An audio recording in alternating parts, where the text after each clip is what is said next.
Alright, what is going on, guys, and welcome to the video. So we are going to be on Ghost Town in the A20, and the A20 is actually a very easy tank to mark. I've been at 100% on this tank for the longest time. It's just the expected values for this tank are so low. Again, you can go to tomato.gg to check this information out. I've mentioned this in like 2 other videos now, but it's just amazing the amount of information you can pull from that website. But this tank, if you guys are decent with light tanks, I'm telling you, play the A20. People don't play it that much, and the expected damage and everything is just so low that, you know, in my opinion, it's a very easy tank to play, because the expected values are so low, but also because the tank is not that bad. Like this gun, I think it's the second gun. The DPM is pretty wild. The accuracy is pretty good. The accuracy in the move is good. In my opinion, this tank has good mobility. It's got good view range. There's really nothing wrong with the tank. It's just, for whatever reason, I think it's because the pen is kind of low. People just don't play this tank. 75 millimeters of pen on the standards, 110 on the gold rounds, and yeah, that's not that great. But you will see where this gun is very ineffective later on in this game, but I actually love playing this tank. So we're sitting here, we're getting a decent amount of spotting, and I like this bush. If no one suspects that you're here, then you can pretty much sit here indefinitely. The problem is a lot of people will blind fire this bush. Like people that know how light tanks play, they will blind fire the bush. So you just have to keep that in mind and be very cautious of the blind fire. You can try and move around a little bit in the bush if you like, because it's pretty long bush line, but you know, just always keep in mind blind fire, guys, and know, you know, where you're safe and where you aren't. Other than that, you can pretty much be here for the whole game until you lose the one line. So T28 HTC is spotted, and I'm going to kind of speed this up as we're passive scouting here. And you can kind of see that we only have the Shinu here, and this is going to become a problem. We do have some people back here that will support, but the Shinu is going to easily get flanked. I'm getting shots into the Wolverine. I'm still not lit. I'm going to run away from here because we are now losing the one line. And from here, what you're going to do is likely come back to around where these guys are.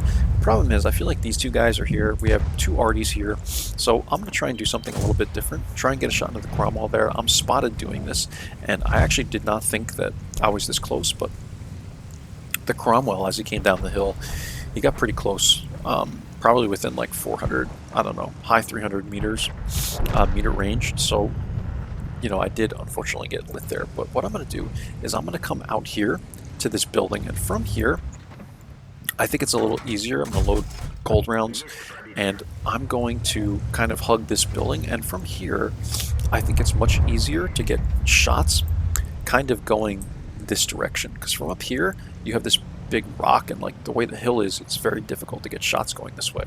Unfortunately, the BDR or whatever was over here, so I had to kind of move my positioning. So I do that, and now I sit over here. What I'm going to do is just kind of wait. At this point, I can't really help the JP or the STRV. I'd have to be all the way up on the hill to do so. So I'm going to wait here. Artie is still unlit. Luckily, the GW is over there. If I were him, I would have kept going, but it is what it is. And Churchill appears, and this is what I like to see, guys. Unfortunately, we're going to be picking on this Churchill, but look at this. I mean, we are just going to absolutely unload on this guy. This isn't even fair, man. Like, this guy's in the wide open. He's not sure what to do. I'm thinking he's going to turn his front plate towards me, and he does for a second, and then he keeps going sideways again. And this guy just eats so many shells.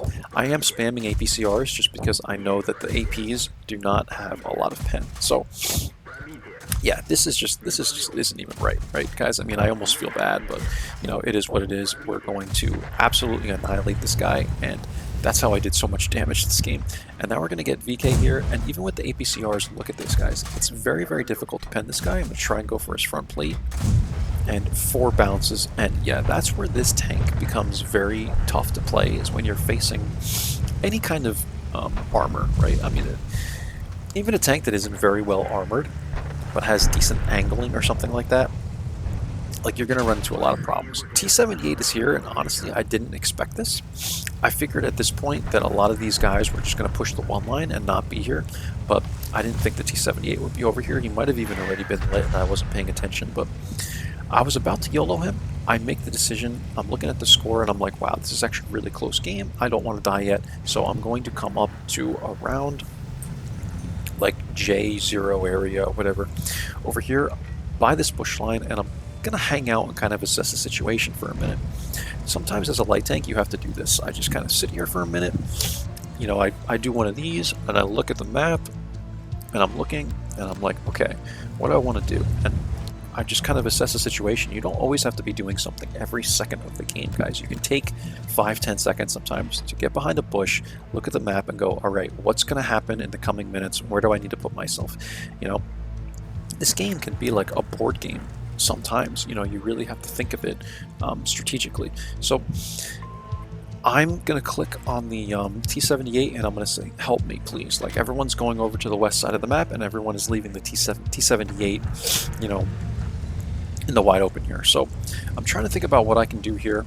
The JP is moving the M10, the VK, and I'm like, how do I do this? Because all that's here is the T28 HTC and Artie. Those are the only people left. They have a Gorilla, an M12, the T78, and the T28 HTC. So I'm sitting here and I'm like, maybe this T78 has gone back, right? And I see the JP moving and I'm like, all right, VK is going to be facing against the T28. And I want to YOLO this T78, or at least run down the zero line and try and find out where this guy is. Because I feel like I'm not doing enough right now. So I kind of start going on the move here, but the VK dies. And now I'm, you know, this is just a situation where I feel like I need to try and help these guys, but I don't even know if I can pen the T28 HTC in the rear of the tank. Like, that tank is very well armored at its tier, and it hits pretty damn hard too. So at this point, the whoever the other tank was over here dies on my team as well.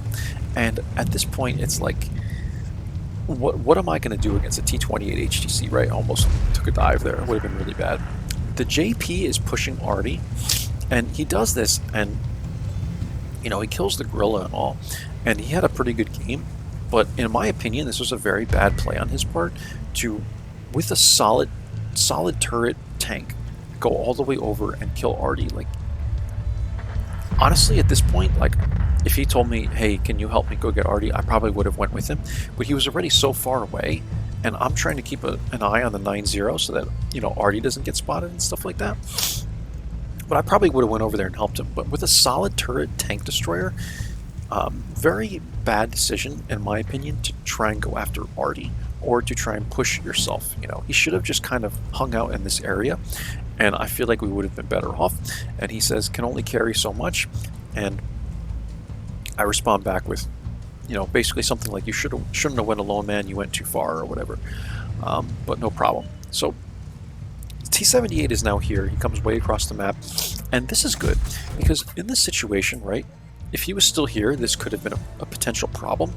But like I explained in a recent video with the Cromwell, I prefer to have the one line because I feel like from the one line you have better shots, and in my opinion you also have a better look at the cap in case someone's going to try and cap out, and I can at least defend one of my Artie from here.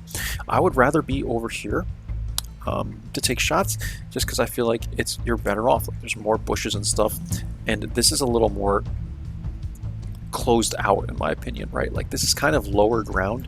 You have higher ground here.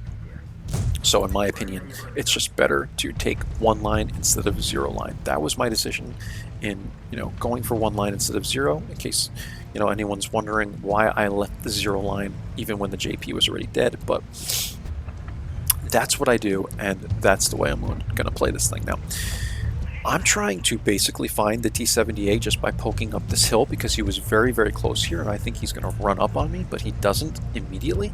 So what I'm going to do is kind of run towards him. I'm going to push towards him, and then he appears. So I don't know if it took him that long. I don't think it did. I think he was second-guessing his decision. But this is where the A20 becomes very effective because the DPM is pretty monstrous, man. This guy's able to get a shot to me, but I clean him up. We're at 1,055 damage, 917 assist damage. We're at 1 kill, and now we have to deal with the T28 HTC. At this point, I know that I can't pen this guy, and even if I try to flank him, it's very risky because I'm pretty sure the T28 HTC hits very hard. I asked what the alpha damage was for it, and someone said it was like 400 or something like that. I don't know if that's the case, but I know that I'm a one-shot to this guy. Regardless, even if it's not 400, I know it's higher than the HP that I currently have. It's like at least 300, right? So I'm not going to take a chance at trying to flank this guy. If I could take one shot, maybe I would do it. But, you know, this guy's a tier 7, I'm a tier 5. Like, you have to be really careful in these situations. So luckily for me, the AMX RD decides, and I'm able to spot the T28 HTC here, which is very informative because I know the T28 is pretty slow, so that gives me really good information, the fact that I lit him here. So now, with the AMX, I'm going to run towards cap. Hopefully this guy thinks that I'm still like over in this area or whatever, but I'm going to go all the way down the 9-0 line now, and I'm sure he doesn't expect this, and I'm going to come all the way to the cap. Now, we're going to fast forward until I get over to the cap with Artie. Here we go. And we're here. So in this situation, what you have to do is I'm going to try and cap out, at least for a couple of seconds, and then I'm going to come off the cap. I'm waiting right here to see maybe if I can initially spot this guy, like coming like right here or something, but eventually I'm going to come off the cap. Now, this guy says RD cap scout ambush, and that was my plan all along. But what I want to do is I want to try and draw this guy towards the cap, because if two people are put on cap, it's a pretty fast cap out. But I still don't think it's fast enough for me to sit here without, you know, getting shot. It might have been fast enough, but I don't want to take the risk of the HTC. And you could say whatever you want about this, but I don't want to take the risk that the HTC comes through here and kills me, because if I die, then Artie is likely going to die next, and they're going to be blind, and then the GW is by himself, and it's either a tie or it's a loss. So what I would rather do is, since I'm the one that has all the view range, and I still have the GW here, like, if the GW wasn't here, I probably would have stayed on cap and taken the risk, possibly. Also, if the GW came around with us, I also would have stayed on cap, because we all could have capped together. And I don't know if you noticed this, because I was speeding through it, but the AMX made a really smart decision in not getting on the cap until I got on the cap, which is very effective, because what it does is we get on cap together, and the HTC doesn't get that information until we're on the cap, right? So if the AMX jumps on the cap 3 or 4 seconds before I do, it gives the HTC 3 or 4 more seconds to get here. But still, it was my plan all along to kind of let the AMX cap, and in this situation, I don't want to make it seem like the AMX is bait, but he kind of is, right? Like, because if I were to stay on the cap, you guys can do the math, we might have been able to cap out, but it's just, in my opinion, too risky. And if you can get far away from the HTC when you still have another GW to be able to spank him, that's always going to be what you're going to do, right? So here he is. I'm trying to take shots on the side of this guy, and they're just like, there's no chance, right? I'm not lit here, and I didn't think I would be. If I was, I would have just ran up like this.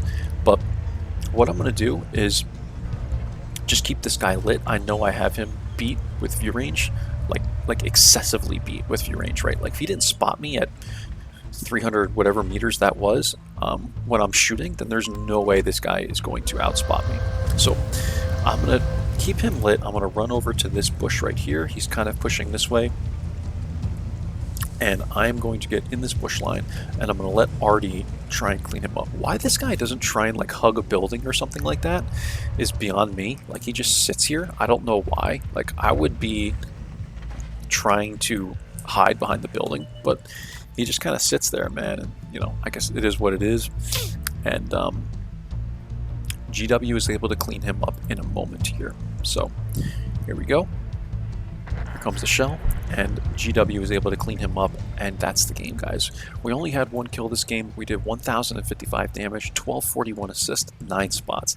And by WN8 standards, this is like 7,000 WN8. So if you guys are looking to pad any of your stats, play the 820. Not a lot of people play it, and the expected values are so freaking low in this tank.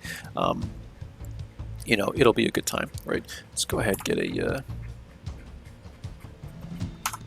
thumbnail, and we'll get into the end plates for this game. So this was a mastery. This is I think spotter, whatever this is, 1506 spotting, 1055 damage, guys. And let's take a look here. We did 1055, 1 kill, 800, it was 822 experience. So if this gives you an idea of the expected values in this tank, a mastery, 822 experience, and we got a mastery. So just keep that in mind, how easy it is to, you know, get a good score in this tank because of the expected values. And here we go, guys. This is like 2550 combined, whatever, 20, to be exact, I think this is 2561 combined. And yeah, so pretty damn good performance in the A20. Again, look at the aim time. Like, this is just a pretty darn good tank in my opinion, you know. I don't see why more people play it, but I mean, there's no armor. I think it's really just a pen, honestly. Anyway, my crew's pretty good on this thing, and I do enjoy playing this tank. We're at 32 on our second battle pass. I'm trying to at least complete 2 of these battle passes, but I think we have until August, so by then I should have all 3 of them complete. All right, that's it, guys. I'll catch you for the next one. Take care. Bye-bye.